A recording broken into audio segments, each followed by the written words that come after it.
मेरी अपनी कोई कहानी नहीं कार्तिकेय, मात्र शून्य हूं जिसका कोई अस्तित्व नहीं। वो शून्य जिसमें से सबका अस्तित्व निकलता है, जो अनंत है। तुम दो भिन्न ऊर्जाओं का संगम हो कार्तिकेय। एक महाकाल जिनका ना अंत है ना आरंभ, और दूसरी महाकाली जिसका अंत ही आरंभ है।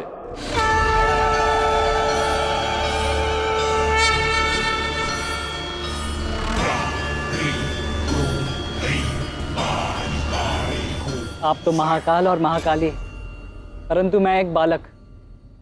आपकी ये जटिल बातें नहीं समझ पा रहा। अब सीधी सादी कहानी सुनाइए ना पिताश्री। कहानी नहीं, महागाथा है कार्तिकेय। आरंभ करूंगा तो ना जाने कितने दिन और रात निकल जाएंगे। तो ठीक है, आप अध्यायों में बांटकर सुना दीजिए। तो कितने अध्याय चुनेंगे आप इस कथा के लिए? जितने घटित हुए 9। 9 ही क्यों? क्योंकि 9 अंक सबसे बड़ा है। ऐसा नहीं है, 9 से बड़ा तो 10 है। 10 अंक 2 अंकों से बनता है, किंतु एकांक में 9 से बड़ा कुछ नहीं। 9 शक्ति का प्रतीक है, स्त्री का प्रतीक है। शून्य भाव वाले पुरुष को शक्ति का ये 9 अंक चरम सीमा तक ले जाता है, किंतु 9 अंक का अपना स्वभाव नहीं बदलता।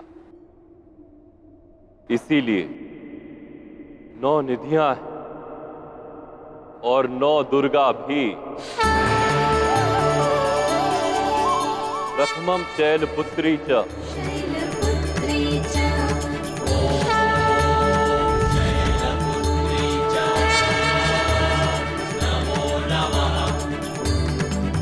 द्वितीयं ब्रह्मचारिणी,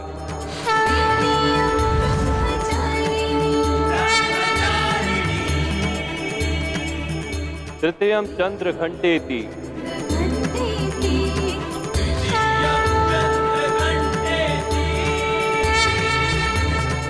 पुष्मांडेति चतुर्थकम,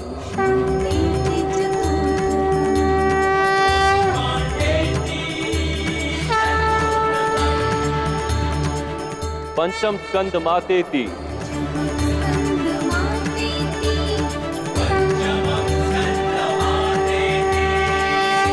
षष्ठम कात्यायनी च,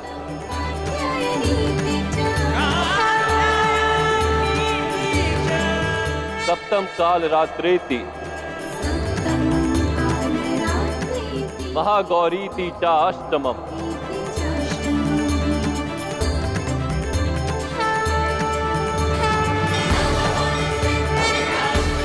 नवम सिद्धिदात्री च,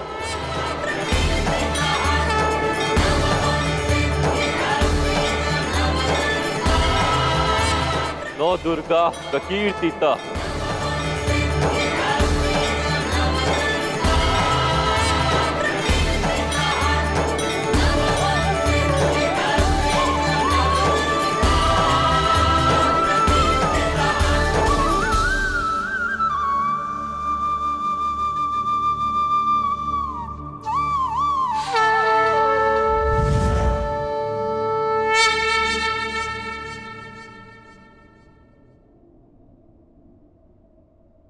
समझ गए कार्तिकेय? नहीं, अब तो सिर्फ इन 9 को देखा है, जाना नहीं। जब तक इन सब की कथा नहीं जान लेता, मैं इन्हें कैसे समझ पाऊंगा माता? मुझे इन सब की पूरी कथा सुननी है, इन सब के विषय में जानना है। कुमार की जय हो। देवराज इंद्र आपसे मिलना चाहते हैं।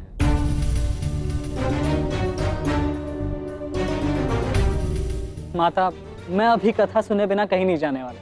कार्तिकेय, यदि देवराज स्वयं आए हैं तो कार्य आवश्यक ही होगा। तुम लौट कर आओ, फिर महादेव तुम्हें कथा सुनाएंगे। वचन देते हैं।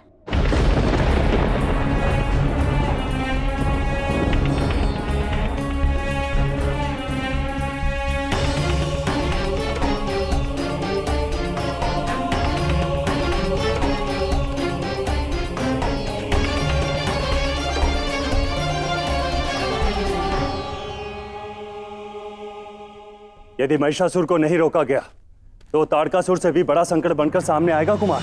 परंतु वो तो तब कर रहा है ना इंद्रदेव, उसने कोई अपराध नहीं किया, फिर उसका अंत क्यों? आप में बल है कुमार, किंतु अनुभव मेरा अधिक है।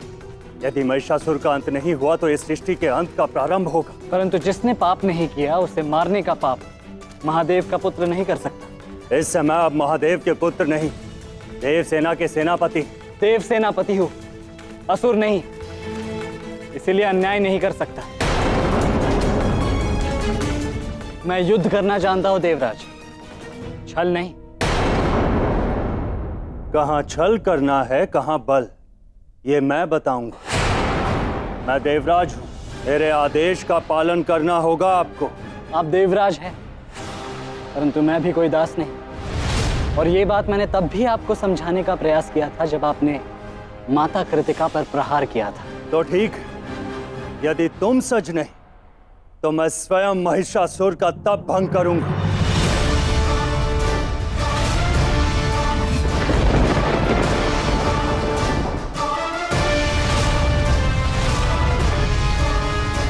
तो देव सेनापति होने के नाते मुझे आपको देव मर्यादा में रखना ही होगा।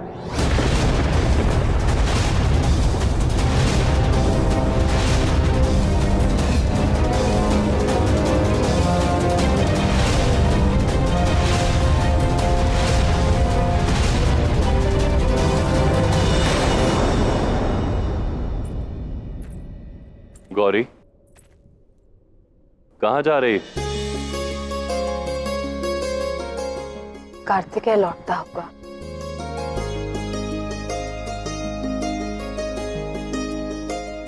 और जब आप उसको हमारी कहानी सुनाएं तो मैं यहाँ रहना नहीं चाहती देव। और ऐसा क्यों? वो मैं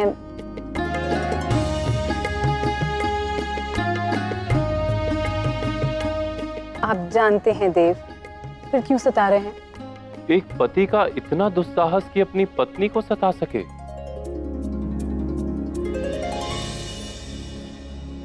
नहीं गौरी, मैं नहीं जानता। जब मैं कार्तिकेय को कहानी सुनाऊं तो तुम यहाँ क्यों नहीं रुकना चाहती?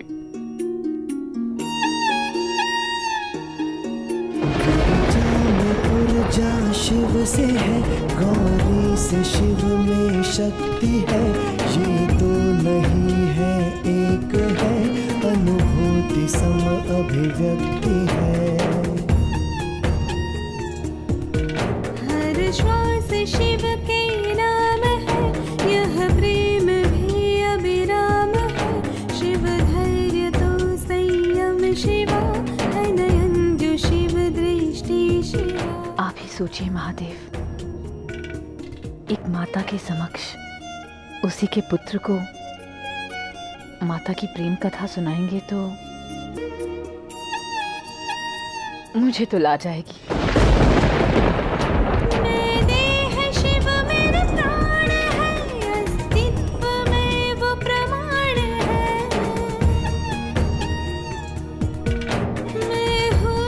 कार्तिकेय हमारा पुत्र है, हमें जिस बात पर गर्व है उसे वो बात जानने का पूरा अधिकार है गौरी।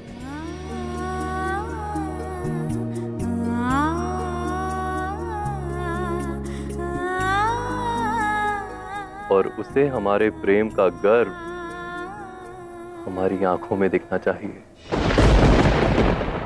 तुम्हें यहीं रुकना होगा गौरी। मैं जानता हूं कि तुम मेरे आदेश को ठुकराने का साहस क्यों कर रहे हो कुमार। इसलिए ना क्योंकि महादेव और महाकाली के पुत्र हो। जानते हो कि उनके पुत्र को ललकारने का साहस देवलोक में कोई नहीं करेगा। ऐसा नहीं है देवराज, परंतु तप में लीन तपस्वी पर प्रहार करना न केवल पाप बल्कि देव परंपराओं के विरुद्ध भी है। ओम ब्रह्माहि नमः, ओम ब्रह्माहि नमः, ओम ब्रह्माहि नमः, ओम ब्रह्माहि नमः, ओम ब्रह्माहि नमः। और देव सेना का सेनापति होने के नाते ये मेरा कर्तव्य है कि मैं न केवल देवों की रक्षा करूं बल्कि देव परंपराओं की रक्षा भी करूं। हम महिषासुर पर आक्रमण करेंगे, परंतु तब जब वो तप से उठ जाए। वर्षों का अनुभव है मेरा। तुम मुझे अपनी बातों के व्यू में नहीं फंसा सकते। तुम मेरा आदेश ना मानकर यह सिद्ध कर देना चाहते हो कि देवराज इंद्र कायर हैं। उनके मन में छल और पाप भरा हुआ है।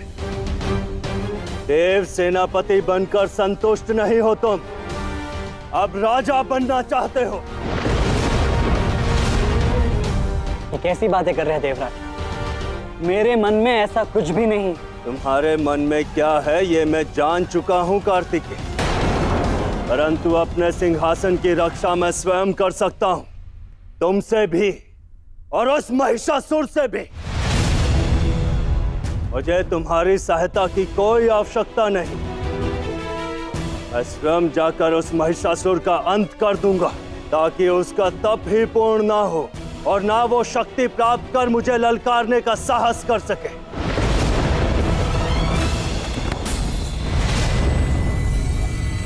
क्षमा करना देवराज, परंतु इस दशा में मुझे आपको रोकना होगा, क्योंकि मैं पहले भी बता चुका हूं कि मेरा कर्तव्य न केवल देवों की रक्षा करना है अपितु देव परंपराओं की रक्षा करना भी है। ये उस पल की कहानी है जब पार्वती के मन में पहली बार शिव के लिए प्रेम जागा। उस क्षण की कहानी जब ये वैरागी शिव शंकर बना और गृहस्थ आश्रम में आया, जब ये कैलाश पहली बार घर बना। और घर की कहानी सुनाते समय गृह स्वामी के साथ गृह स्वामिनी का उपस्थित होना भी अनिवार्य है ना? आप समझने का प्रयास कीजिए देव। मैं तो कार्तिकेय से दृष्टि भी नहीं मिला पाऊंगी, कहानी क्या सुनाऊंगी।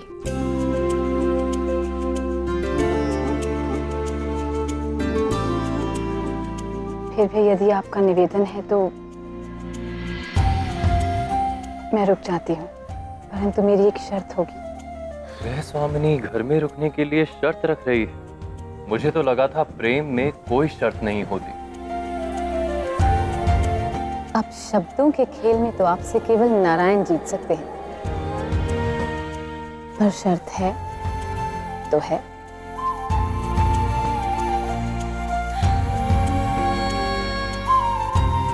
अब कैलाश स्वामिनी कह रही हैं तो मैं ना कैसे कह सकता हूं? क्या है शर्त? शर्त यह है कि कहानी आप सुनाएंगे। आप सुनाएंगे और कार्तिकेय सुनेगा। मैं केवल वहां चुपचाप बैठूंगी।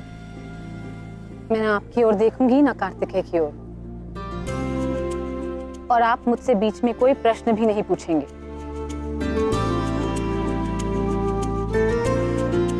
एक वाक्य में तीन शर्तें। मुझे स्वीकार है गौरी। क्या एक याचना मैं भी कर सकता हूं? कहिए दे। मुझे वचन दो कि तुम यहीं रहोगी, कहीं नहीं जाओगी।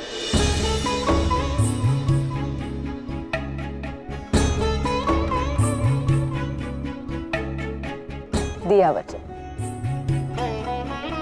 आप अपनी शर्त पूरी कीजिए, मैं अपना वचन पूरा करूंगी। तो ठीक है, अपने कर्तव्य के पालन के लिए यदि मुझे शिव पार्वती के पुत्र का वध भी करना पड़ेगा तो मैं करूंगा।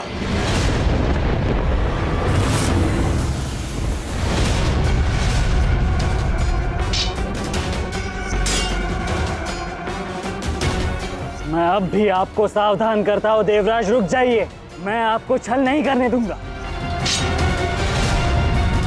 कहाँ छल का प्रयोग करना है और कहाँ बल का, यह मैं भली भांति जानता हूँ कुमार। महिषासुर के अंत से पहले मैं अब तुम्हारा अंत करूंगा।